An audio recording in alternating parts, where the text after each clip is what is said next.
toy. We're wanted men.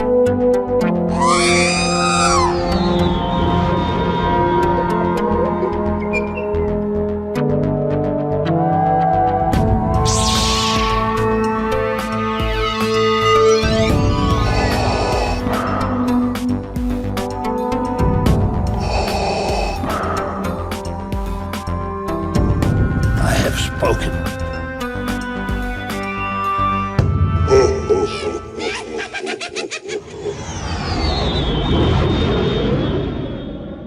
Welcome to episode 124 of the Smugglers Galaxy podcast. We're actually doing something a little different today. Me and Jason are face to face because my house is in general disarray because we finally got the reno going.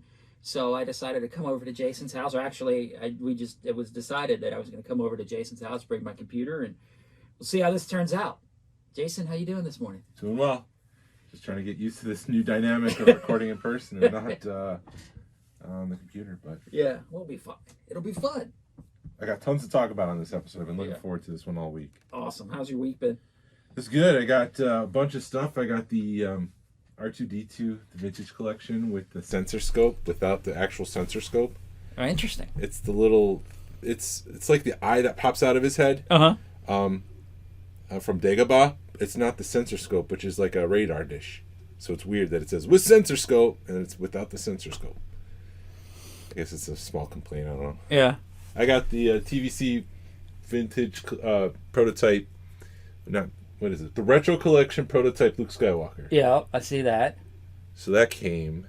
I got the Asajj Ventress Micro Galaxy Squadron ship for $4 at Target. Yeah. I couldn't pass that up. And then yesterday I got this Black Series. I forgot I pre-ordered this Boba Fett Tython. I guess it's Dad Bod Boba Fett when he's been re-armored. So it's his armor, and there's a lot of good paint application, which is probably why this is a deluxe figure. But it's also got cracking on the side. It's like it came in a padded envelope and it got cracked. Oh, okay. Well, yeah, when you were showing that to me earlier, I thought you'd found that at Walmart or Target, not that you had it shipped in. Yeah. Fun. Yeah, I passed that up at Target for like $10. I'm kind of kicking myself, but I think this is the Walmart one. Is it? They had one at Target too, or I think the Target one is from his show, and this one is from The Mandalorian. oh, it does. I think as far as the packaging goes, I don't know if there's much difference between the two. I think his legs. He might have like armor on his legs, but I don't know. I don't do Black Series anymore, and I didn't want to go back down that rabbit hole. Yeah, like I said, I forgot I pre-ordered this, and it's here, so I'm keeping it. Yay! So, yeah, dude, my week's just been a cluster because they started on my reno, I guess, last Monday, and we've been living between my in-laws' house and a camper in my driveway and my house. So I've been feeling like a nomad for the past week. But I did pick up, Target was at, and I'm so used to staring at my computer screen now that I can look at you, and I'm like, no, Jason's right in front of me. But anyway, I picked up the retro Ben Kenobi, and I picked up the retro Reva. Guess how much? For both of them. Both of them together? Yes. Probably on clearance. I'll say $8 together. $4 each. Yeah, they were like $7 with tax. Wow. Yeah. That's so not a bad one. I didn't really. We need them, but for $7 for the pair, it goes with my other stuff. Yeah. And then I got rid of my land speeder because it was just in the way. And it was one of those where I have a camera set up in my collection room, and every time somebody walked into my house to work on it, they would look at that land speeder and just shake their head. Plus, my grandson was looking at me going, dude, Wampa, I'm too big for this now. So it was time to get rid of it. So we took it up to Retro Shop in Canton. And I think that's... Oh, and I got Has No Talent did a custom Wampa that was based off of the Macquarie concept art, and I got that thing. He shipped it out like Thursday night, and I got it yesterday or Monday. Oh, today's Monday. I got it Saturday. Wow, that's a pretty fast turnaround. Yeah, so it's pretty cool looking, and it has had a couple of skeletons with it. It looks weird because it's so thin. Yes, it's not bulky at all. No. The figure looks great. That don't mean the figure looks weird. The character looks weird. Yeah, it's a weird concept. Like but that. I couldn't pass it up because he makes good stuff, and I've got a couple of other of his. Like he did some mini 3 3/4 like small wampas, mini wampas. So to add to that, it's pretty cool. Yeah. I was watching. Oh, my daughter was binge watching Law and Order this week, and I walk into the room, and Adam Driver was the villain of that episode. Oh my God. Which was weird to see him on Law and Order. And his name was Jason, so that was even more weird. That's what he should have been named in Star Wars. Yeah, I guess so. Jason Solo. But yeah, it was just, Jason, you can't do that. And then he's yelling, and it's just like, what is going on? What did I just walk into? Because my brain is a little scattered right now as to why Kylo Ren is being yelled at as Jason. Because it was kind of the same way he was acting. Like, he was that angry, loud villain. Right. So it was kind of like the same character from the sequel trilogy. I don't know. Anyway, awesome. Yeah, and nothing too exciting. I played a show. My band Thrum had a show Saturday night, so that's been nice to knock the rust off after like 3 or 4 years of not playing shows. So that was fun. Yeah. Yeah. It's awesome. Yeah. So, and it's nice to have a 3-day weekend to recover from that. Was it a one shot, or are you going to do more? We're going to do more. We've got one scheduled middle of next month at the Masquerade. Okay. In February. Cool. Yeah, it's fun. It's fun to, I need another hobby between this and the club and a band and work. It's like I got 3 part-time jobs. It's awesome. Yeah, it's exhausting. It is, but it's fun. I didn't realize that Spotify allows people to make comments. Yeah. About the show. Okay. And Lewis has been saying, great show, great episode. So thank you, Lewis. Yes, I didn't realize that. And it's not that we were ignoring your comments. We just didn't realize that in Spotify you can post Q&A. And I guess it was just like an open comment thing for each episode. And he was in there doing that. Yeah. And then thank you to Anthony C. 1970 for the review on Apple Podcasts. We appreciate your support. So thank you guys. Awesome. Yes, thank you. Yeah, also Spotify, you can do web live or video podcast on it, but I think YouTube's the way to go. I don't know. You are more of the nerd when it comes to that kind of stuff, so you know what's better. Yeah, I don't know. I don't know either. No. YouTube is great for commenting. You're right. Hi, YouTube. I'm recording this with my phone. We're going to post it in YouTube later. Yeah, that'd be awesome.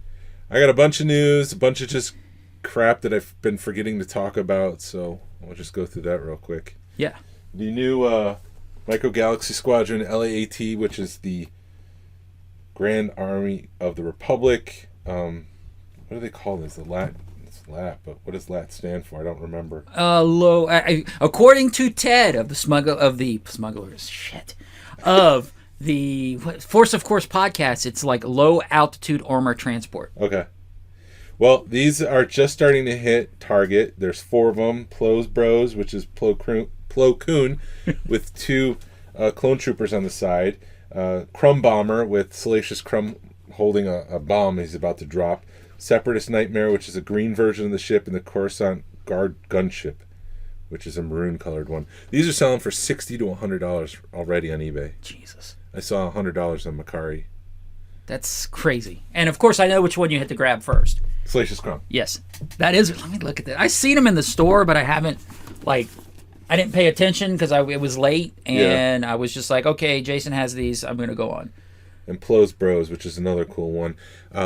The weird thing about these, and this is all anecdotal, it seems like the 2 that I have, Plo's Bros and the Crumb Bomber, are being found on this side of the Mississippi, so the East Coast, and the other 2 are predominantly being found on the West Coast. So it's almost like, and I've seen like in Minnesota, there's some in Minnesota, so it seems like legit the Mississippi River is where the line is between the 2 different kinds. So the only ones I've been able to find in the store here are these 2. When you go into the Micro Galaxy Squadron Facebook group, they're kind of saying the same thing. So it's just weird that the Mississippi River seems to be separating the 2. But these weren't supposed to arrive until the end of January, so I would assume by the end of the month they're going to be everywhere.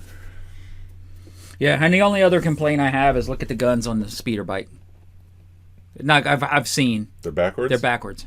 I'm sure you can just pop out and put them back. Yeah, but these are cool looking ships. I'm waiting for the. They did announce that it's the Rancor. Everybody thinks it's the Tiger Shark, but it's a Rancor actually.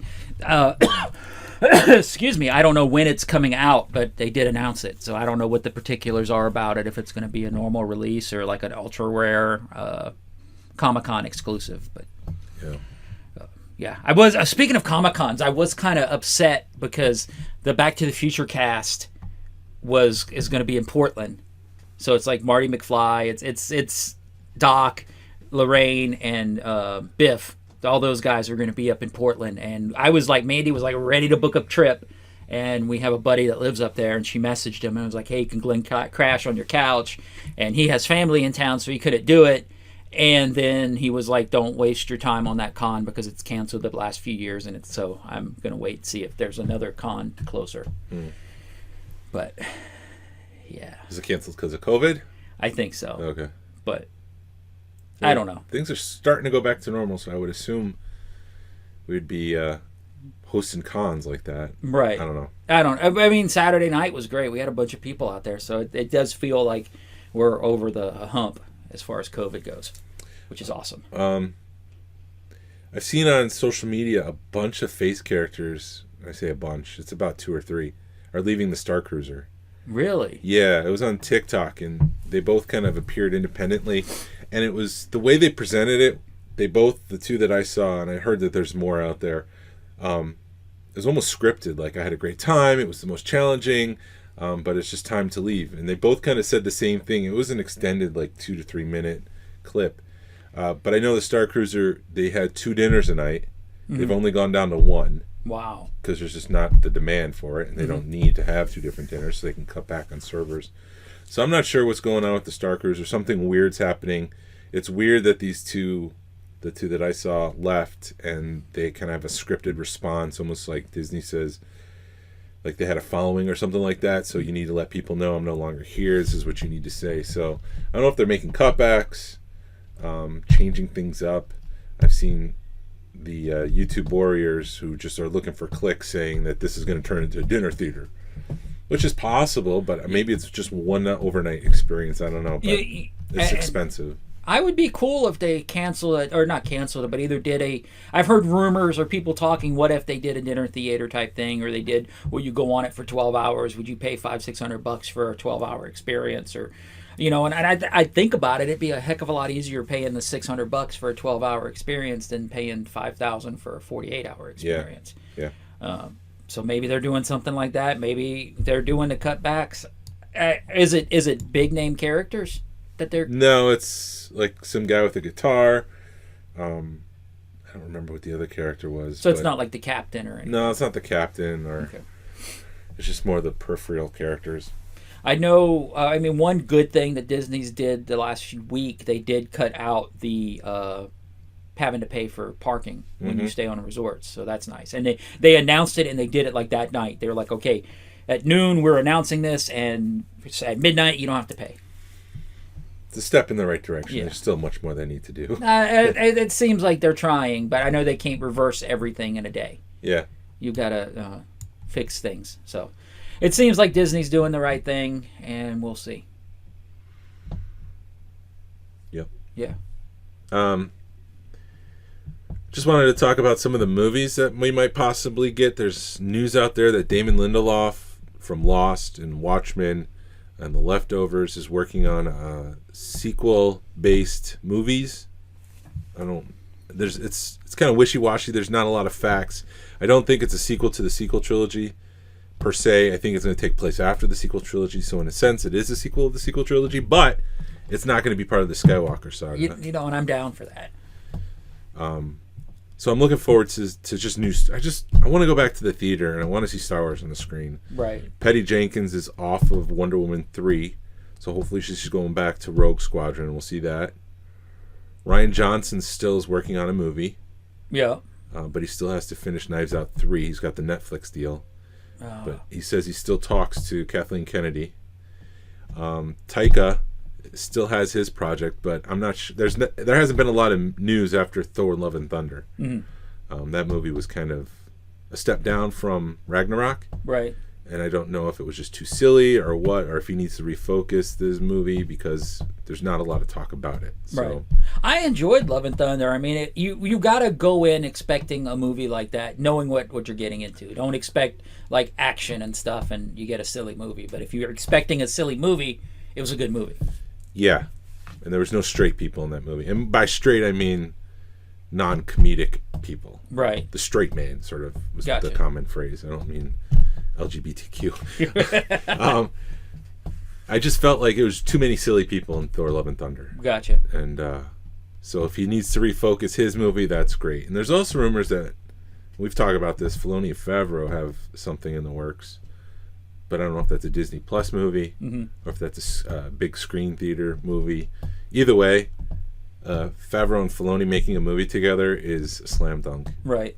Yeah, and I speaking of movies, I don't know if my perception of movies is skewed because the past couple of years you're not paying to watch them, you're watching them at home. Yeah. So my perception, like Love and Thunder, I think I'd be mad if I paid it to go see it in a theater, but since I didn't pay anything, it was on Disney Plus for free, I was fine with it. Same thing with like Wonder Woman 84. If I'd have paid it to go see that in a theater, I'd have been pissed. Yeah.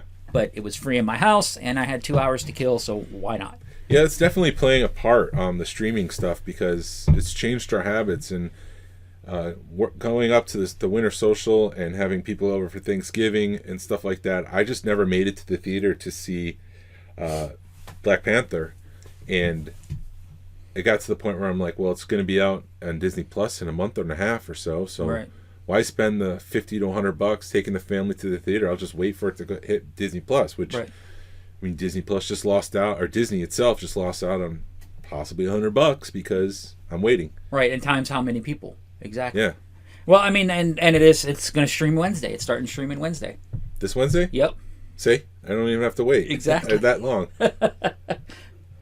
Yeah, but yeah, back like Knives Out, I enjoyed. I watched Glass Onion. I haven't watched Knives Out, but that was a decent movie. I kind of like those movies. It was kind of a weird movie because there's a big twist in the middle of it. It's almost like the Pulp Fiction thing where the movie starts over. Yeah. But in the middle of it, when you're seeing it from different perspectives, so. And you got to pay attention to it. And those kind of movies that make you put your phone down, I kind of enjoy. I have to say it again. Rian Johnson hasn't made a bad movie. Yeah. I know people are screaming in their cars or screaming at the podcast, no, Last Jedi! But I think The Last Jedi is a great movie. I just think people brought too much of their expectations with Luke Skywalker to that movie, which brought their experience down. But I don't think it's a bad movie. Right. No, I think the two things that they did wrong with the sequel trilogy is they didn't have a plan, and they either needed to involve the original three, Luke, Han, and Leia, and Chewie in the four. They either needed to have them front and center or not feature them at all. Yeah. What they did with them was ridiculous, and I think that's what pissed a lot of people off. So, with that said, Rian Johnson having free reign in the Star Wars universe to do something outside of the Skywalker saga, it's going to be phenomenal. Right. I'm excited about that possibility. But those are the 4 or 5 movies that are in the works for Lucasfilm. Kathleen Kennedy's pushing retirement age. So I wouldn't be surprised, with the contracts being extended and such, I wouldn't be surprised if she retires from Lucasfilm soon. Yeah, there's a lot of people that are like, I can't wait for Kathleen Kennedy to retire, and I'm like, she's done good stuff. You don't agree with the sequel trilogy, but just because you don't agree with the sequel trilogy doesn't mean she didn't do a good job at Lucasfilm. Yeah, because you've got all the shows which have been pretty good for the most part.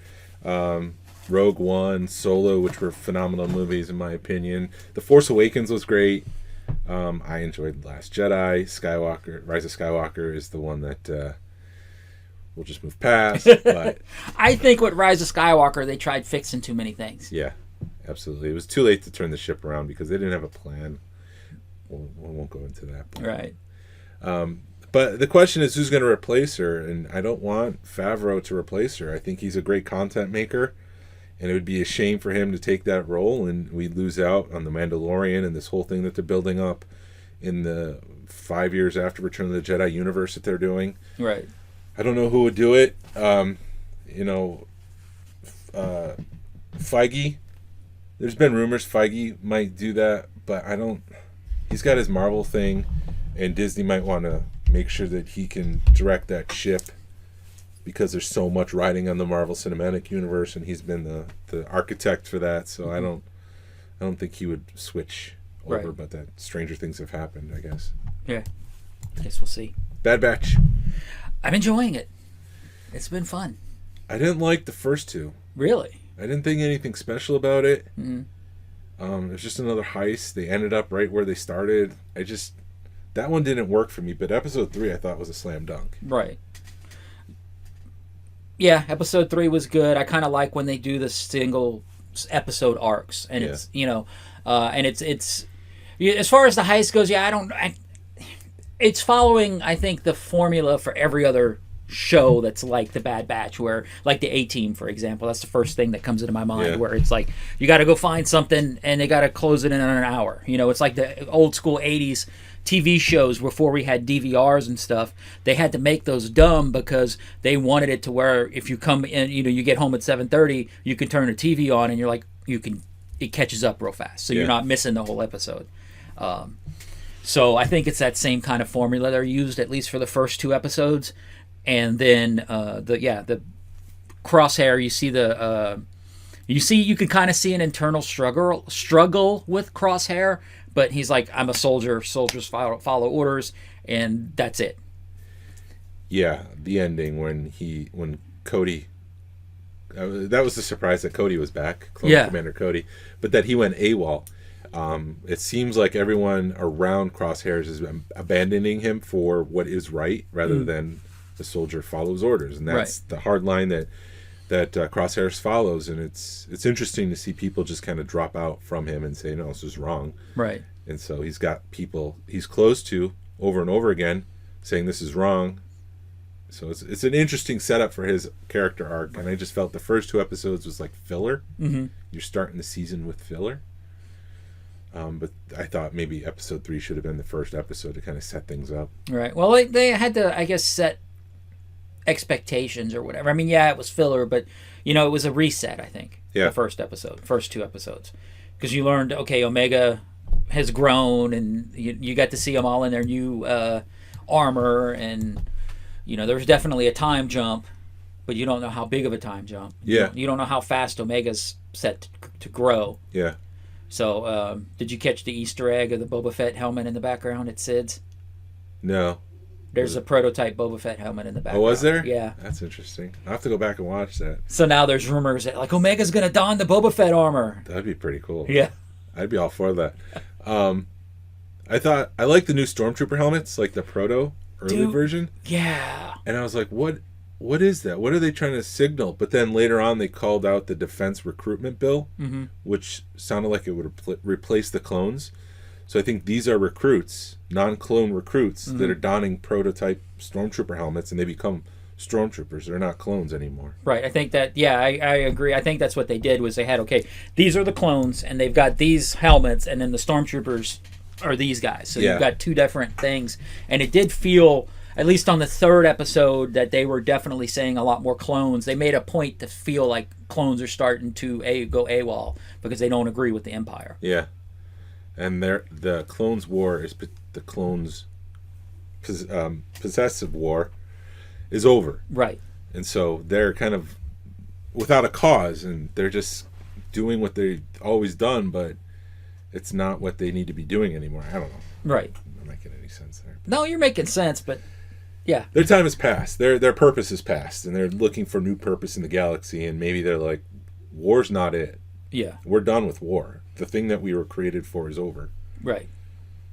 So the whole episode 3 set up the season for the universe in that respect.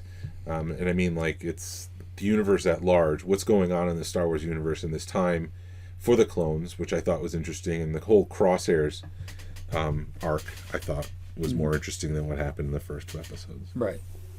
So I'm interested to see what's going to happen with Crosshair, and is he going to finally, get that stick out of his butt for, the Empire? Yeah.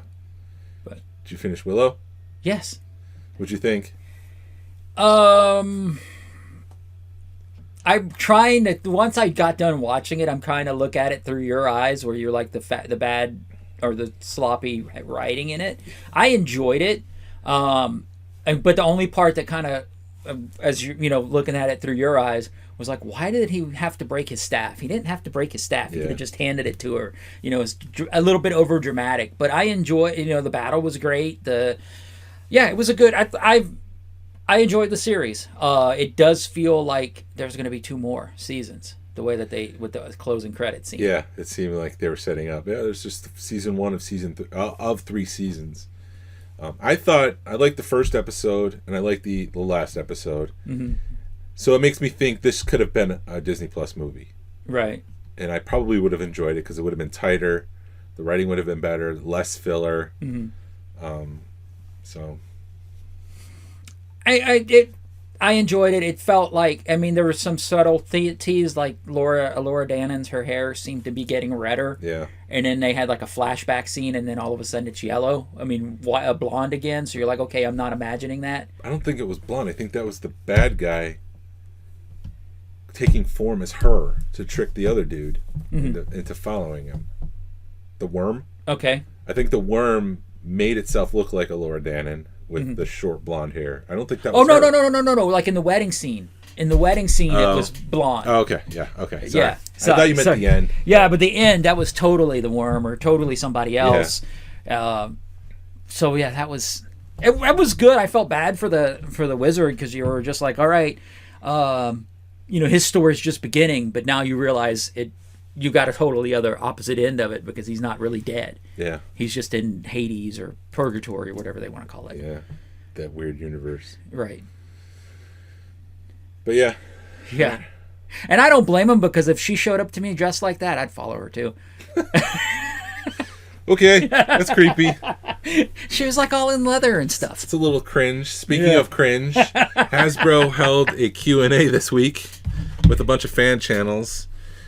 Chris and Jing were there. They answered a lot of questions. And I watched all 4 of the sessions to kind of bring about the spark notes of what I learned. So I'll talk a little bit about that. There was some friction between the fan channels and Hasbro. There was a lot of confrontation, and it felt cringy. Mm-hmm. And it felt like some of these fan channels were whiny babies. Why does the vintage collection version of Andor have not accurate boots, but the Black Series does? And it's just like, are you kidding me? No, I'm not. Oh my god, that was an argument. And they have a budget that they have to operate in, and they're doing the best they can with the budget that they have. And if there's a problem, they need to up the budget for the line itself. For the vintage collection, they're able to pull other pieces which are in the spirit of the boots that Andor had. They're not the exact boots, but people were complaining, why does Black Series have that and I don't? Well, it's the same thing with Marvel Legends because they can pull through a bunch of stuff, and if they can save money on casting or molding, why not? Yeah. They got to do what they got to do. Like the Ponda Baba is not screen accurate from the Black Series. This is actually Luke Skywalker's yellow jacket. Oh, now I see it, yeah. Yeah, and it's been painted orange because that's what Ponda Baba has. And it's pretty close, and you didn't even recognize that. No, now that I see it, it looks like it could be a whole Luke Skywalker body, and then you just put Ponda Baba's head on it. Yeah, absolutely. Different hands, different head. So they have to do that kind of stuff. At least we get the figure, but I guess some people would say, well, it's not the figure. It's not an accurate figure. So you know what? Star Wars fans need to quit being babies. Yeah. Hasbro did say that sometimes Lucasfilm is able to make the shows faster than the figures can come out. So, they could do a show with the volume and all that stuff in 12 months. It takes them 2 years to make the figure. So, I understand that now. I'm sure it's not always true. It's probably true in some cases. But that's why some of the figures don't come out on time. Right, and Lucasfilm is notorious for keeping everything close to the chest when it comes to that kind of stuff. So yeah, they're not. So yeah, you're a year into making it, but then they may not release it until the movie. They may not get what they need until the show comes out. Yeah, they did say that the Halloween and the holiday figures are doing good. They've got a positive response for those custom figures that they're doing, 6-inch stuff. Someone suggested a holiday Wampa. That'd be cool. And I thought you would like that, so that's why I included it. They asked about the 40th anniversary of Return of the Jedi. Chris said that what they've announced, he feels, and this is more like a feeling, it's not an exact, like, this is the first 6 months, but he did feel like he's only revealed the first half of the year. Okay. So there's more for the 40th anniversary of Return of the Jedi on its way. They were talking about, there was a lot of talk, a lot of confrontation about the Boba Fett that came out, the comic book looking Boba Fett. Uh-huh. It was interesting because Hasbro, when they had their press release, said it would be $21.99, and Target came out with $22.99, and Hasbro kind of seemed like they put them in front of the bus, just like they're able to charge whatever they want. Right. It's not our problem.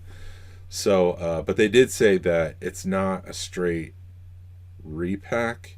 That they do have. There's a lot of stuff that goes into making that figure. Rocker hips. It takes 3 different molds, for example, and then you got to have someone assemble that. And they said it was a very highly detailed figure, and it costs a lot to make. And when you don't have a full wave to kind of balance out the cost, mm-hmm. You're just making that one that's going to Target. It's going to cost more. So. Well, maybe when they announce that kind of stuff, they need to say that, it's a. We put rocker hips in it, or we put new joints in it, and then people may be happier with it. To me, it doesn't matter because I'd keep that kind of figure at least in the package, but yeah. I don't need 2 more Boba Fetts. I mean, I could need them, but it's like I don't know. But you see, like, shit. I'm losing. I think I'm jumping ahead, but I'll say this. But I've noticed, like, the 6-inch Boba Fett Black Series carded 40th anniversary. Those things used to fly off the shelf. Now they're sitting on the shelf. And, of course, they're $35 or $33, so that may play into it. Yeah. And you already spent $35 on that Boba Fett, so why would I want it on a card? Yep. But you'll go to Target, and there's 6 of them sitting on the shelf. Yeah, we'll get into that. See, I'm jumping the game. Yeah, you're jumping ahead. I see there. That's the main topic. We'll get to that, why it seems like people are quitting Black Series and they're stepping away from the hobby. So we'll get into that, but you're right. So I think like I said, I'm jumping the game, but yeah. Interestingly, more retro collection in 2023, and it sounds like it's not just re-releases. Someone did ask for a Power of the Force 2 retro line, but they're not the 70s retro, so don't expect that to happen. We're not going to get Buff Luke anytime soon. Mm-hmm. But nothing is off the table, they said, and Star Wars has fun history. Someone was asking for a buff Mando and a buff Grogu, which I thought would be interesting to see a Power of the Force 2 style Mandalorian and Grogu. Oh my! If they really want the Power of the Force 2 stuff, they just need to go to any flea market. Yeah, exactly. You don't have to search hard to find that stuff. I'll print out you a retro sticker, sell it to you for 50 cents. You slap that on the figure itself. We'll go to Second Chance and just buy the whole lot. Yeah. Yeah, exactly. That's fine. If you really want Power of the Force 2 retro stuff, man, just go to any toy store. They have them plentiful. They hinted at a HasLab for 2023. Okay. Someone did throw out the idea of a TVC Ghost, and all they did was a light laugh. They're not announcing anything that hasn't been announced yet. Mm-hmm. But I like that someone threw out the Ghost for you, so they were taking care of you. I think people are waiting on that Ghost. If it's not through Micro Galaxy Squadron, I think. We are going to get a Ghost this year. I don't know who's going to put it out, but somebody will make a Ghost this year. I have a feeling. It's too the timeline. It's just people are wanting it, and then you have Ahsoka coming out, which you know that the Ghost will be featured in it. So somebody is going to make a Ghost this year. Yeah. I would say April to summer, somewhere late spring, early summer is the time that a Ghost will drop. Right. Micro Galaxy Squadron or HasLab, whatever the case may be, it's going to be something like that. Why not both? Why not? Let's just double dip on that one. And then people are going to bitch that it came with the wrong Phantom, or the Phantom don't fit in right, or oh my God. They complained about pre-orders. Yeah. And pre-orders are dictated by the vendor.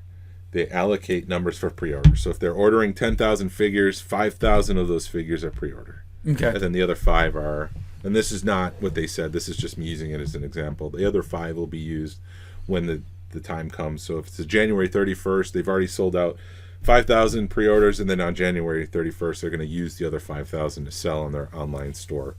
But it helps them gauge future items. So, for example, if an Obi-Wan Kenobi pre-order sells out, Going forward, they might be making more of an Obi-Wan Kenobi figure available in the future. That doesn't mean the exact figure, but they know the character's popular.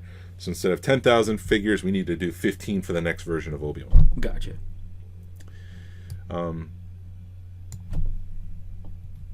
Sustainability is a concern. If you're a sequel trilogy fan, there's very little out there for you. Right. Which is interesting because it's all of the old kind of school collectors, original trilogy, prequel stuff. There's nothing for sequel trilogy. There's nothing to nurture that fandom. For kids, there's the lightsabers, and then there's the babies, which are Mattel figures. I think so. Yeah, because The my baby wife Ewoks and stuff. Yeah, my wife actually collected all of those because there again, you were able to find them on clearance. So she's like, "I'll just get them all." But sustainability does tie into what we're going to talk later. Right. But the future of the line. But it is a concern, and they need to be doing more, or Lucasfilm needs to be doing more to attract more for kids. Yeah, I think the Micro Galaxy Squadron there again is a step in the right direction because, like, us being adult collectors, we can have that stuff, and our kids could play with it, and if they break it, it's a big deal. But I know I can probably find another one for cheap, or you could, like right now with Target selling the stuff for $6, you can go buy them and say, play with these. Yeah. Sorry, I'm jumping the gun. I think a little bit. Yeah. I did suggest on a previous episode that they do seem to sculpt once and then scale for 6-inch and 3.75. And they did kind of admit that's what they do, but there's some still engineering that goes on. So if they have a 6-inch figure and they scale it down to 3.75, the engineering is not the same. So there is some work that has to go into joint making, wall thickness. You can have a thinner wall, even though it'll be thicker for 6-inch, but when you scale that down, that might be too thin for 3.75. So they might have to increase the wall thickness for some of those smaller figures. But there is some engineering that goes on. So that I thought it was just interesting that they kind of confirmed what I was suspecting, that they sculpt once and mold twice, scale it down. Or they got to cut costs, man. I mean, and the technology's there, so why not? Yeah. If you're 90% of the way there, and it just takes 10% to change it, it's cost savings. Yep. Someone asked about finishing the original 21 Kenner figures, this Black Series, and Chris almost slipped up and said something. Okay. But he stopped himself, and he gave the normal line, "We can't announce anything. Yeah. We can't talk about anything that hasn't been announced." I don't know if they mean, when they say the original 21, are they talking like the Gontroid as a Black Series figure, or are they specifically talking about that line they're doing with the retro painting on the figure, so it looks like this Greedo, for example. This is the Kenner Greedo. They took off the vest. They gave him the orange jumpsuit. The lime green jumpsuit. I was looking at Ponda Baba as I picked it up. So I don't know if they mean more these Black Series, the ones that have been painted to look like the original Kenner figure, or are they talking about Hammerhead? We don't have a Hammerhead yet. Are they talking about Snaggletooth? We don't have a Snaggletooth yet. Or are they looking for those in the original colors? Right. Either way, I want a Snaggletooth and a Hammerhead. So let's go, Hasbro. Right. And you printed your own gunk droid, so you're good with that. Yeah. I don't think I printed one for myself, to be honest. Should make one. All right. Someone did ask about vintage collection, small speeders and vehicles. Hasbro would love to do more of those, but they didn't seem like a priority right now. I think, again, it's just because we've been trained when a vehicle's on the store shelf, we're just going to wait for it to go on clearance. Right. They were asked about a Blurg. There's no plans right now, but they said that they love the Blurg. It was a different response when they asked about the N1 Starfighter for the Mandalorian. There was response was completely different. It was completely different. It was like, we have nothing to announce. We'll see what happens later down the pike. Right. It wasn't we love it. It would be great. It was this, that. It was just stern. We have nothing to announce right now. You think they don't want to have another Rancor slip up? Probably, yes. I wouldn't. If I was a betting man, I would say that there's an N1 Starfighter about to drop in the next couple months. Right. Based on the response. Comparing the Blurg to the N1 Starfighter. One seemed like, yeah, it's great. That'd be a great opportunity. Maybe we'll do the Blurg. And then the N1 Starfighter, we have nothing to announce. We can't talk about it. We'll see what happens later down the road. Right. Okay. Right. We'll see the N1 Starfighter soon. Exactly. Not like, oh, when the Rain Corps comes out next week, everybody's like, oh, Patrick, why? Yeah. Well, it's not Patrick, it's Chris. Oh, was it Chris? Oh, sorry. Yeah, Patrick has gone behind the curtain. You don't see Patrick anymore. Oh, okay. He's the face of hate in the community. Gotcha. People don't like Patrick. All right. Chris is the one that's the yes man that's always smiling and... Yeah. Yeah. I give Chris some credit because when I was at Celebration, have I talked about this? I don't know. We can talk about it because it's been a year. When I was it was in May. At Celebration, I was just walking through the Hasbro booth, and Chris had a Darksaber. Mm-hmm. He just walked up to a kid. He's like, "Here you go." That's awesome. And the kid was like, "Huh?" And the dad was just like, "What do you say?" Thank you. He's like, Chris was just like, "Enjoy, have fun." So he just gave him a Darksaber. He just gave a random kid in the Hasbro booth a Darksaber. Wow. Like the $200 Darksaber? Yeah. The Black Series. Wow. Well, that's good on him. You know, I think that's the reason why I like going to cons like that, because magic happens when you're at a con. Yeah. You may not get it every time, but you at least you can at least see it happen, and you're like. I saw it happen. There was no cameras around. Mm-hmm. It was just like, let's just give that kid a Darksaber. Let's just do something nice. Mm-hmm. And it wasn't for clicks. It wasn't for likes. It wasn't for goodwill. It was just like, let's just do that for that kid. Right. And I thought that was really sweet. And so, you know, I don't really hate Chris as much, I think, because of that. No, that's good on them, because then you're becoming, when something like that happens, now you got a lifelong fan, because that kid's going to remember that forever. Yeah. Yeah, absolutely. When they were asked about windowless figures and figure swapping, they're not going to make any changes to their packaging, but they had no answers to that. Right. What to do. They didn't have anything to solve. No one suggested the Legos tape, where if you tape it up, things change. That's the only thing they can do, is some kind of tape, because and there again, you know, and we're bringing stuff up that we've talked about before, but when we talked to Max from Jazzwares, he opens your eyes to stuff. Yeah. You know, and it makes a whole lot of sense why they're doing the windowless stuff, because it is, you know, packaging is the one piece that you have it for 5 minutes and it's in the trash. Change is never easy. Right. So when you're going through change like this is a huge change, where you grew up 40 years seeing your figures in package, and suddenly you can't. And then you've got the case of this Dungeon and Dragon figure. Oh my God. And there's only 4 instances of it, but it's like social media influencers, action figure influencers, who got the new Dungeons and Dragon. Pixel Dan opened up his, and he moved the arm, and the arm snapped off. Right. Like the plastic just snapped in half. So he's like, maybe it was just a bad one. Maybe it was the cold, because I guess he lives up in the Northwest, and, you know, plastic can get brittle. And he got another one. He waited for it to warm up, and he moved the arm again. On this new figure, it snapped off. There's figures without heads. The head snapped off in transit before they opened it. It's a disadvantage of having the plastic, without the plastic in the window. But that's the worst case scenario. Right. And when people see that, you know, I worry that's going to play into the success of all the toy lines going forward. Right. And yeah, I feel that. But as long as the stores are being respectful, and they understand, and like, hey, stuff happens and they swap it, you know, I don't have a problem with that. What I do have a problem with is the figure swaps. And I've seen it, and I've seen pictures of it. I actually seen it locally, where somebody bought a Holiday Mandalorian and put like a clone pilot or something in it, and returned it. Yeah. You know, and I've seen where people put like arms. Like there was one thing of a wrestler, somebody took the belts and something else, and then put like arms where the belts were, just filled the holes so nobody's paying attention. Yeah. You know, and I think it's Walmart training your people, or, you know, retailers are going to have to train your people to check returns better. Yeah. That's the only way to do it. And if you do some anti-theft, some tape that you can tell it's been messed with. Yeah. It's the only way you're going to be able to battle that. Yeah. Yeah, they just got to make sure they have great plastic. They can't cut back on the plastic. Right. Because when things arrive broken like that, I mean, it's just the worst case scenario.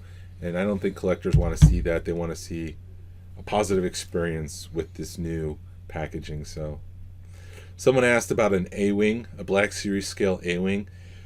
And the log line was given. We can't talk about anything that has been announced, but they said they did confirm that vehicles don't work well in that scale. Because they're huge. They're huge. And an A-wing, which is a smaller version of like an X-wing or a B-wing or a Y-wing, it's like the smaller of those vehicles. They said that's just straight up too expensive, and they probably won't be doing that. Right, because you're at $100 a vehicle for those, so it's hard to spend that. I mean, how much do you think they would sell this Cantina for? $300? I'd say $5. You think $5? This Yeah. is not even complete, but yeah. I'd say something that size would be about $5, and it'd have to be a HasLab. It's just crazy. And not a lot of people would be able to afford that or buy that, and Or it wouldn't have be the- successful. Right, or have the space. Yeah. I don't have the space. I can't even finish this one. Asked about finishing the 96, and it sounded like it's not a priority for Hasbro. They'll do it if they can, but they wouldn't put any obscure Kenner figures over hot, relevant characters. Mm-hmm. So it's not like they're going to not do a Mandalorian figure for... Who haven't they made yet? That's your department, man. Yeah, I'm looking. Have they made a Maydeen in the Vintage Collection? I'm not sure they have. I don't think so. They might, but I don't think. I don't think they have, and so they're not going to put a Mandalorian figure down below, beneath Maydeen, Right. or something like that. So they said the TVC is not going away, and they have many years ahead of them. So it's going to happen eventually, maybe. But asked about packaging standards. Example was crushed bubbles at Walmart. All they said was that they work with retail partners and stressed the importance of delivering things in mint condition. They had a conversation with Walmart, and they're looking for ways to improve shipping in 2023. Do you want me to keep going, or is this getting boring? No, dude, you're good. I'm sorry. My car's in the shop, and I'm just trying to read the room. I'm not I know, you're read the good. room. I'm not trying to pick on you. I'm just saying, like, is this working? No, it's working. I got two more now. Two more, do it. Now that I say it. They were asked why figures... Did I already talk about this one? They were asked why a figure gets They were asking why a figure like a repaint gets made when other figures fans have been asking for get overlooked. Hasbro said they have a budget they have to adhere to, so no new tools, kit bashing, things like that. They all have to fall in line with the budget they've established for the Star Wars line. Mm-hmm. They said a repaint like, and I'm assuming this, the comic book version of Boba Fett were an additive. So they have a budget, whether that's $200,000, a year. I'm just throwing numbers out. And they have to make vintage collection figures in that budget. But then something like this comic book Target, sounds like Target pays for them to make that figure, which is an additive, which is why that gets made over a vintage collection meeting, for example. I mean, yeah, if Target's is going to pay, I mean, it's the same thing like everything. If you've got a line of stuff you're working on, and then somebody, you're paying for it, and then Target comes through and is like, hey, I'll pay you $500,000 for this figure or whatever, that figure's going to get made first. Yeah. I don't blame them for doing that. Yeah. It's like that with everything. You pay money, you pay for it, you can get moved to the front of the line. Breaking news: a capitalistic, a for-profit company is trying to make money. Beep beep beep beep. Oh no! Putting money before fans. Beep beep beep beep. Hasbro did note the concern from fans about the increased costs, which in every session that I've heard or saw, everybody was asking about the increase in cost for both Black Series and Vintage Collection. They were asking Hasbro the tough question: Is cost going to make this line unsustainable for a collector? And they didn't have an answer. And what answer can you give at that point? The team is working at cost and quality, but they had no comment on the longevity of the line, with the stress of cost affecting the stress being that the cost of buying figures might break a collector later down the road. Right. Are we talking Black Series or TVC or both? Both. I mean, you got a $17 TVC figure and a $27 Black Series figure. Mm-hmm. These are just getting more and more expensive. You could at one point buy 5 Black Series figures for $100. Right. Now you're getting 3. Yeah. Essentially. I think you've got to and shoot, what am I trying to say? Anyway, the thing that just look at like what's the Four Horsemen? Mythic Legions. Mythic Legions. They're charging what, $30 for a figure? Something like that. But you're getting a hell of a figure for $30. I think that if the quality's there and if the accessories are there, you know, people are not going to have problems paying that. Just like the Bandai stuff, you're paying $50 to $100 for a figure on a Bandai, somewhere it's a little smaller. It's like a 5-inch figure, but you're getting so much more with that figure. You know, I think if Hasbro would just say, you know, F it, we're going to charge you $35-$40 for a figure, but you're going to get all this stuff with the figure, we'd have no problem with it. Like if that FET that you said, if that was the norm, that new FET, and it was a $40 figure, but you got, well, that one I think needs more to it. But if you got a figure with that much stuff, that, you know, like hands and heads, throw a couple of hands, throw a couple of heads in there, and you're charging $40 for that figure, I'd have no problem paying that. Right. But they're cutting costs to save money.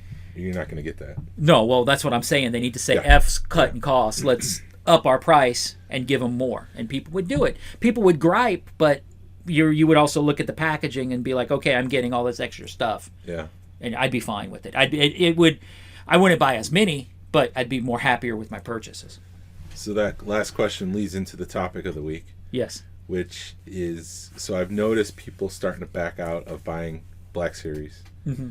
And so the question I kind of had was, how much is too much? Right. At what point do I drop out and say no more vintage collection? I've kind of taken a step back from the Black Series because it's just too expensive. Mm-hmm. I could buy more vintage collection figures than I can for Black Series.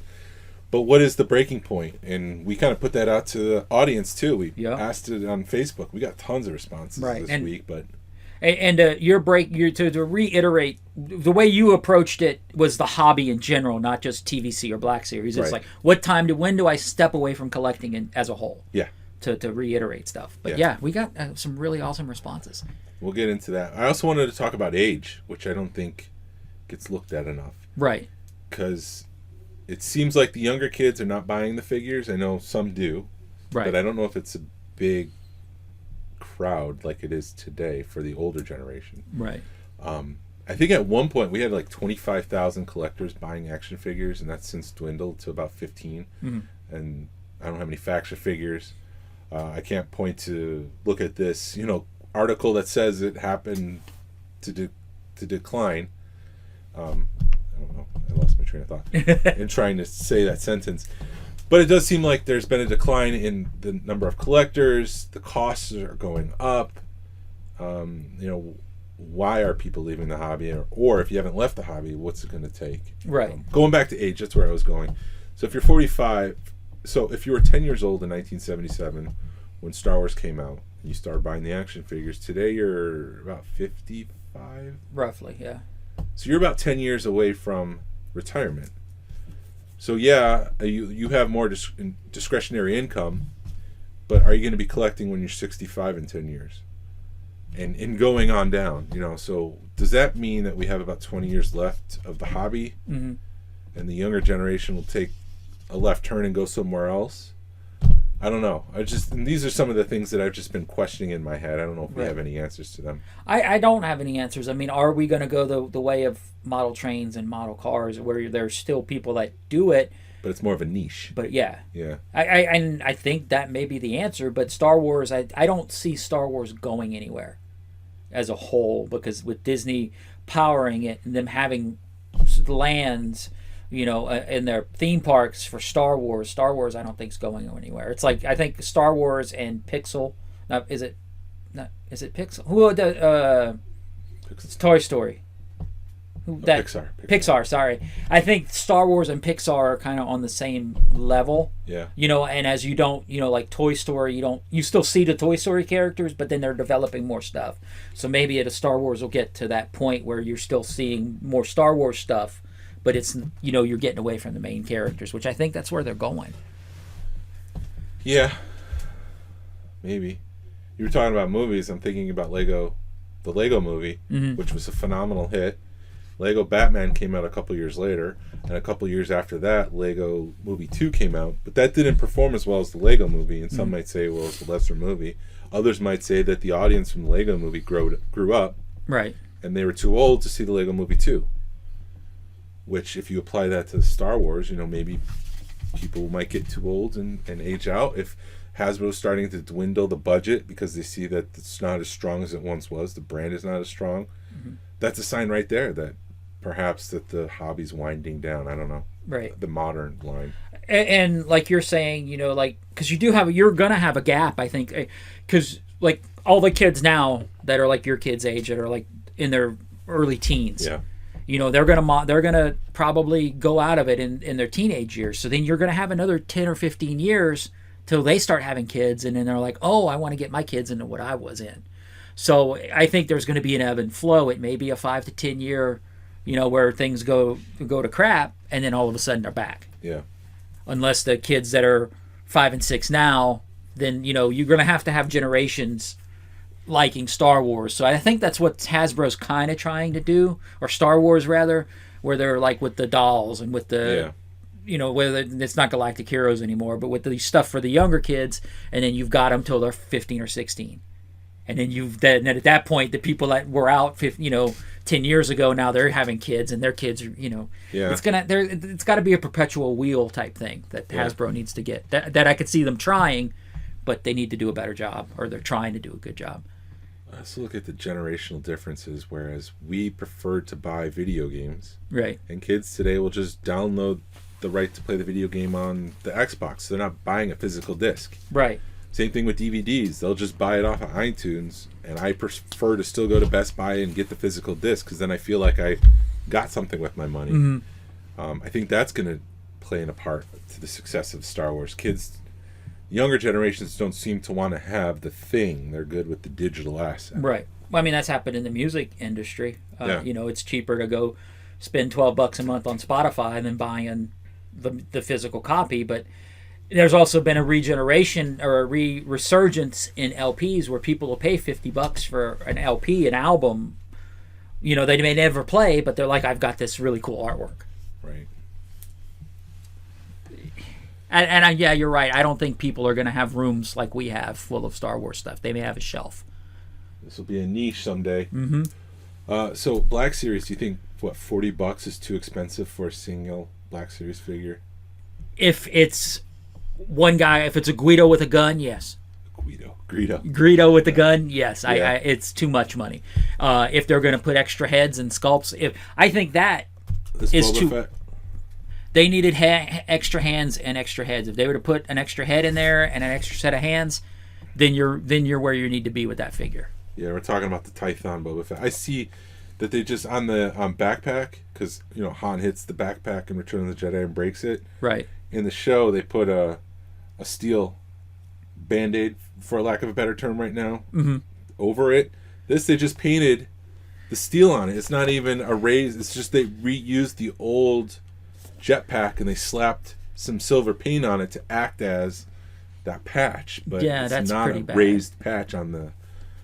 And, I mean, how hard would it have been to take one that you already have molded? I mean, you would have had to make steel molds and stuff. I understand that, it's $20,000 versus $100,000. So, and people may be like, oh, look, they did that. So I think $40 is way too much. $30 for a Black Series, single Black Series figure is making me kind of step back and say I'd prefer to grab a Micro Galaxy ship than a Black Series figure. I never finished the Obi-Wan Kenobi line. I think I want to pick up Obi-Wan, but that's about it. So you want to do the Black Series Obi-Wan that's stocking the shelves right now, that's peg warming? No, this one, the white version. The one that's on Target is the blue version of Obi-Wan. This is the white kind of Jedi all alone cutting up a space whale. That's the one that I want. Okay. And so you would pay $25 to $30 for that figure with just a couple of accessories? Yeah, I think I want just that one because that was Obi-Wan Kenobi. I think it's more of a personal preference. Like, I don't feel like you need to get the Darth Vader. Right. If the Darth Vader had the split-out helmet, then yeah, I'd grab that one. But that's what I'm talking about. If you could do a normal Darth Vader, it'd be the same. Well, you'd have to remold the head. You'd have to remold the neck. The neck. Well, the neck, because then you'd have to put a neck joint in it or something where the head can pop off. So I'm saying because of last year, I would spend $25 on Obi-Wan Kenobi because of last year. Right. The experience, the celebration, all that stuff. And because Ewan McGregor's such a sexy man. Yeah. For Darth Vader, I already have a bunch of Darth Vaders. I don't need a Obi-Wan accurate Darth Vader. Right. If the helmet was cracked, then yeah, I would consider that, but no. Right. $30 is pushing it. And for the vintage collection, for a regular figure, I would have thought $20 was too much, but I did order that comic book version of for Boba Fett. Right. I don't know. Maybe like a regular release, $20 is too much for a vintage collection figure. I have to agree 100%. I think 15 is where they need to be. And what are they right now? 16? Yeah.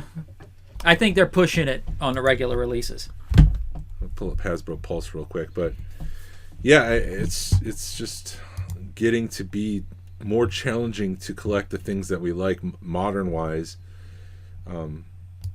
Because of the cost. And so when I look at the Cassian Andor from the vintage collection, it's $17.99. We're $3 away from that $20 mark. Paz Vizsla, which is a bigger figure, is $27.99.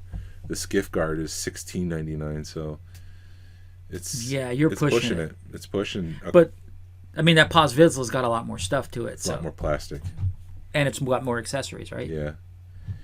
So we asked people on Facebook. Ted from the Force, of course, said, I haven't stopped collecting, but I've certainly pared down what I collect. I used to be a completionist with Black Series, as was I. And that's me commenting on that, Jason. And now I've only picked up a few figures that I'm drawn to for one reason or another, which would be me for that Obi-Wan Kenobi. And that's Jason talking, not Ted. But back to Ted. Typically, one or two of each wave I'll pick up. Display space is smaller. There's a small consideration that went into this decision. The money-grabbing repaints are a large consideration, although the pandemic brought on challenges with finding figures and online sales taking some of the thrill out of the hunt. That aspect didn't slow me down. I don't see leaving collecting behind completely at any time soon, as I'm still having fun with it, but I'm picking up way less than I have in the past.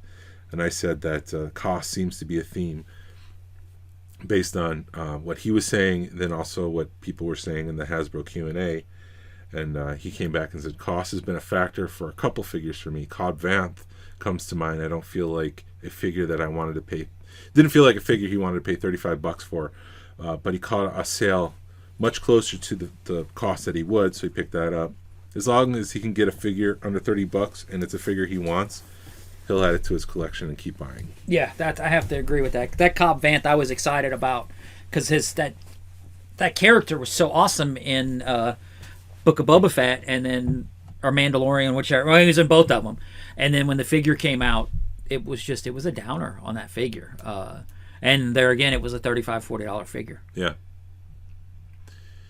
Alfonso, yeah, who did our logo, said that prices. He has quit collecting. Prices was number one. It's not worth the amount for the figure. Fighting over scalpers for prices to compete with the things that he wants is not worth it. Mm-hmm. He feels bad when he would buy a $38 exclusive figure that he can buy now for $6 on Target. That's a problem. That's a big problem. He said that quality is cheap and non-consistent articulation for what he wants is one of the factors. Mm-hmm. Repaints, repacks, re-30th, 340th, 350th anniversaries, like it's all getting repacked and it's just not worth getting anymore.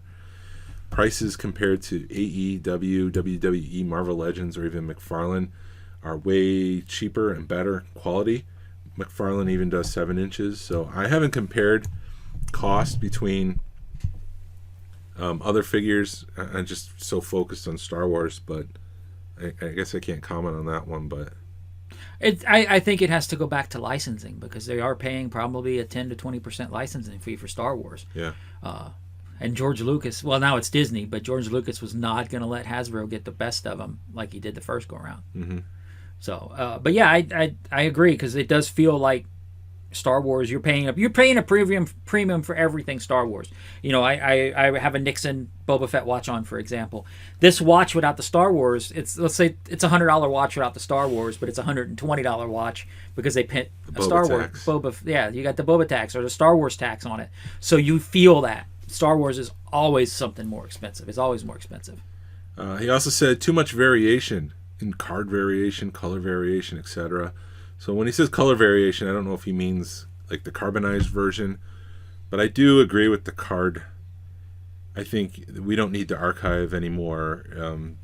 As much as I like the Clone Wars, the Tartakovsky Black Series Clone Wars, the packaging, that's probably what he's talking about. There's too many of those to track down. And now because I was looking at those, like the General Grievous is a totally different.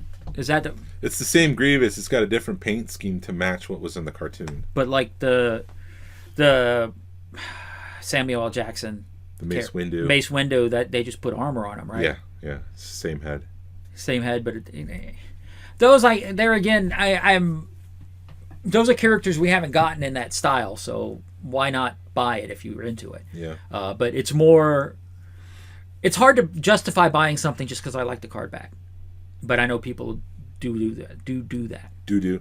Said do-do. I said do-do. And then he ended with deluxe figures with barely deco or accessories, which you're saying with this Boba Fett. Right. That's a problem too, so yeah, people are starting to step away, I guess. Right.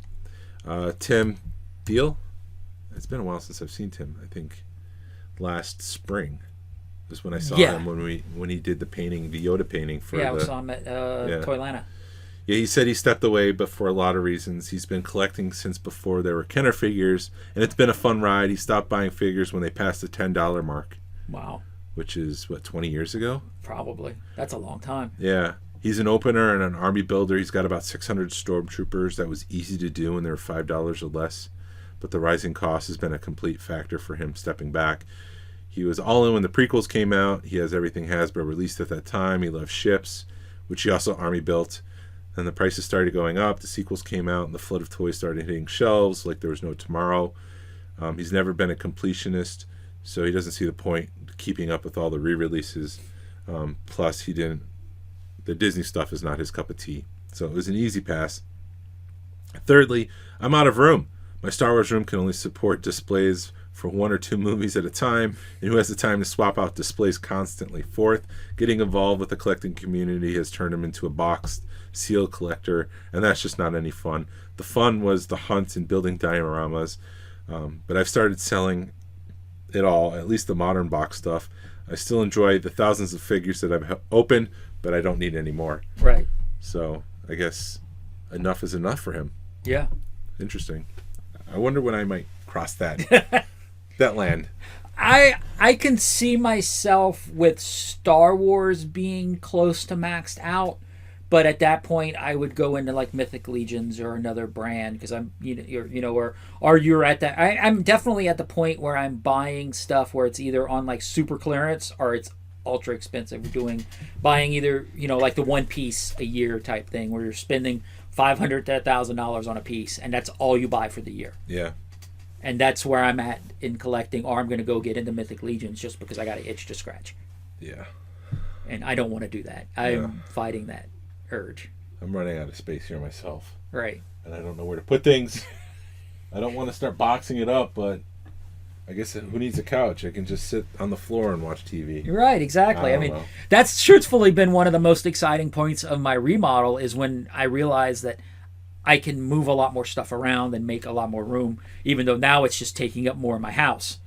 Yeah. So now I have more room to let my stuff breathe and maybe add to it, whereas I didn't have it 6 months ago. So it's an exciting time for me as a collector, but then again, you're like, do you really want to spend more money? Yeah. Neil Mathley said, too many exclusives. Things got harder to find, increase in prices, but decrease in quality. Kind of echoing what's been said.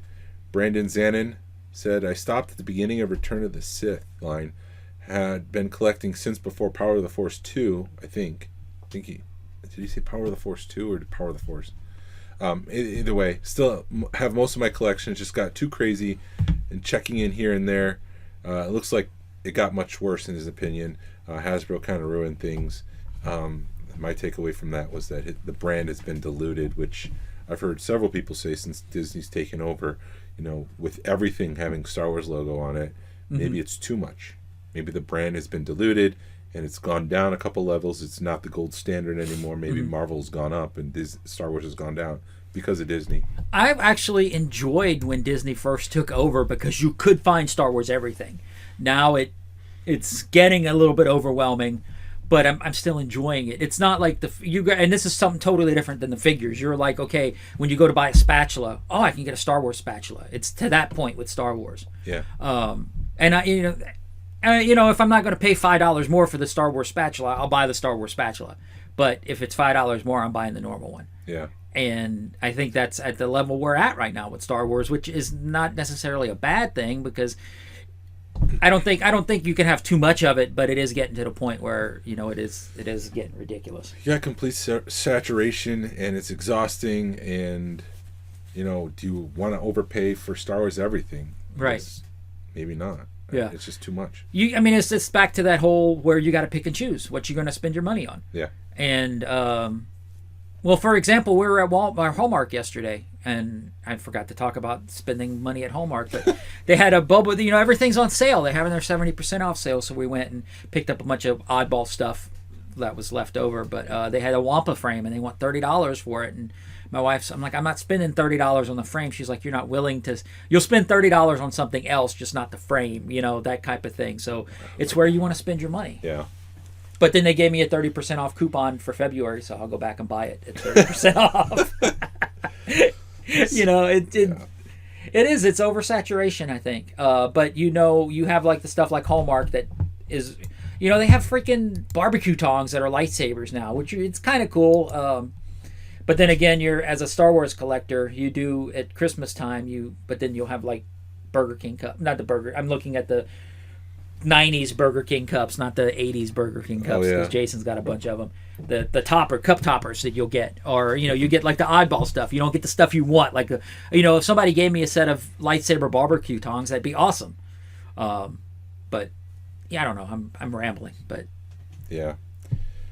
Zach DiStefano said he's still collecting Power of the Force, the line that started it all for him as a kid. That's what got him into Star Wars. He gave up on modern stuff unless it's Hot Toys. Always feels like modern stuff will have gaps in his collection. So that's what the people said. Well, that's on Star. I've gotten. I wish we had a couple people chime in and say, "No, I'm still in." Yeah, to be more balanced because it was all negative. Right, and it's all what we've been talking about for the last 6 months, where it's just getting too repetitive and the money's getting too high. Yeah. And there again, Hasbro, if you listen to this, if we're willing to pay for it, at least me, I'm willing to pay $40 or $50 for a figure, but make it worth the $40 or $50. And I think that's multiple accessories is what you mean. Right, multiple accessories, multiple paint apps, multiple a lot of articulation. And I think the market's there, but I think Hasbro, like again, is sort of in a black hole in a no man's land where they're trying to cut costs where they don't need to be cutting costs. They need to just say, F it, let's go for it. Yeah. I did have some of like just Shane Kelly messaged me, and this is totally going the other opposite direction. He said that he said he's met some of the most wonderful and generous people in the hobby. He loves Star Wars, always have, always will. However, the downside and the reason he finds no more enjoyment is everybody jockeying to be quote unquote king of the hobby. There's no more. There's more clicks here now than in school, and you go into the school you go into, and it sucked the fun out of him. And he said that being said, it's just not fun for him anymore. And that's a totally other opposite end of the spectrum to what we've been talking about pricing. Yeah. It does when you do get clicks and you do get people jockeying for being king of the hobby, and then you've got people who should be quote unquote king of the hobby.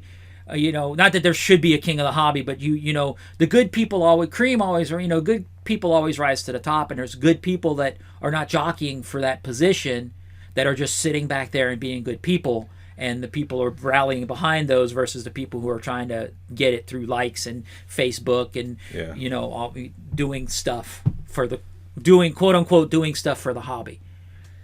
Yeah, it's interesting when you look at some of the way our show performs. Sometimes it seems like the more negative shows, a show like this, might perform better than a show where we're being positive and stuff like that. I think people like conflict. Right. And so when they see stuff like that, they're like, let's just eat some popcorn and pay attention to what's going on over there. I don't know.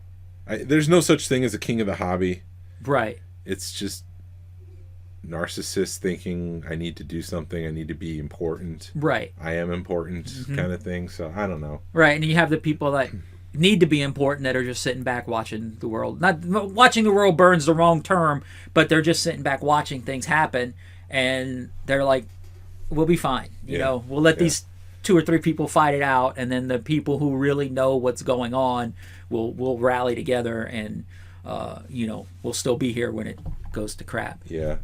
It's disappointing to see that kind of stuff happening, and there's something going on in the Masters of the Universe world right now. Yeah? Where you say like you don't know. Oh, really? Tell me more. Well, because you were in the text chain, you know Right. about this. Well, I was also driving or something. What was I doing? There's a guy who used to work on the line saying that Masters of the Universe is going to end in April. Like the last wave is coming out in April. And then you've got other people in the hobby, that niche of the hobby, that section of the hobby, saying, no, it's not. It's going to continue. And so to see these people go back and forth in all these different videos, clicking, I didn't want to talk about this, but I'm gonna. Right. Of course, because you're going to get click and ad revenue. Right. And they're going back and forth, and it's just like I'm just eating popcorn. Like, this feels like I'm back on the playground listening to 2 kids argue about some thing about toys. It's just, it's kind of funny to me, but it is sad. Yeah, it is. It is a niche. And I have seen those click, I should say. Yeah. Sorry. But like those Masters of the Universe figures, I don't want to keep harking on this crap, but they're $25-$30, and I looked at it and I went, wow. And if I didn't want to, if I'm really holding back on collecting other lines right now, I'd have bought all that they had, because those are some awesome looking figures. Yeah. And I think they kind of are picking what I've seen from Mythic Legions. I think they're picking, borrowing stuff from that line, what's making that line successful, and bringing it to the Masters of the Universe. Because that Revelation or whatever the new version of Masters of the Universe, that is like $25-$30. Those are incredible looking figures. And for somebody that's wanted to get back into Masters of the Universe, kind of dipping my toe, I'd rather do that line than do the retro, the vintage stuff, because those figures look incredible. Yeah. Yeah, there's hardly any innovation. I don't know what more they can do with Star Wars as far as Hasbro. Like, do they push it to look like that kind of stuff? The Masterverse with the multiple, like 7-8 inch tall figures and more articulation and stuff like that. I don't think that would be successful or necessary for Star Wars. It doesn't need to be necessary. They can keep. They've got the blueprint. They just need to make their blueprint better. Yeah. I don't know. I don't know what the answer is. But it seems to be an issue that people are leaving the hobby because of cost, because of repacks, because of they say quality. I don't know if quality, like, I can't complain about quality. I'm not that upset. Like, I have these 2 Stormtroopers here. Right. One is a new version and one is the original release in the black box. And it seems like the newer version, the Rogue One Stormtrooper, is a lot better and more stable than the old original 2013 release of the Black Series Stormtrooper. So it seems to me that quality has increased and they've made changes, but I don't know. Yeah. That's just one example. I don't know. I'm at a loss of words. I don't know what. Yeah, I keep repeating myself, so there's no need to say it again. So if you have any other thoughts about this, let us know. Write us in. If you have something positive to counterpoint it, let us know. Send it in, because it seems like the theme is cost is getting too high. It's unsustainable. Oh, the other thing I wanted to talk about with Rise of Skywalker and the sequel trilogy, there's nothing for those kids. Right. And so in 10 years, they're not going to be fans of Star Wars because they don't have anything that's brought them to that 10 years. And they'll just move on to the next thing. So there is an end point, I think, at some point for the hobby. Right. That's been built in. I don't know when that is. I don't know if it's in the next 20 years when the older generation starts to die down. Who knows? The pool will just dry up. There won't be that many collectors, and it's not going to be worth the company's time to engineer all these figures. They're just going to abandon it. This is the end.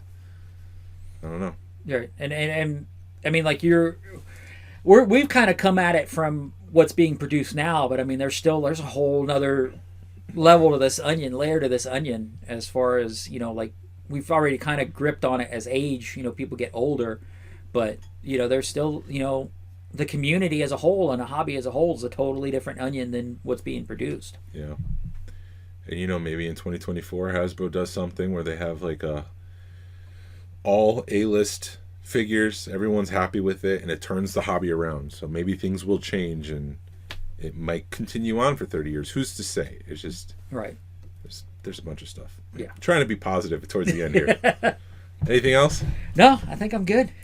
Thank you for listening to Smuggler's Galaxy podcast. If you could, please leave a like and a 5-star review of the show anywhere you listen to podcasts, if it's allowed. It really helps us out and points people to our show. Follow us on social media. You can find us on Facebook, Instagram, Twitter, and YouTube. Send us an email or message us. We'd love feedback. We'd love to make you part of the show. Our email address is smugglersgalaxy@gmail.com. Thank you to Alfonso Riviera for the Smugglers Galaxy logo. You can find him at Rock the Force Podcast. And thank you to Levi Waterhouse for the music. Hasbro, re-release VC66. Hashtag vote with your wallet. Pass on what you've learned. Be a positive force in the collecting community. This is the way. This is the way.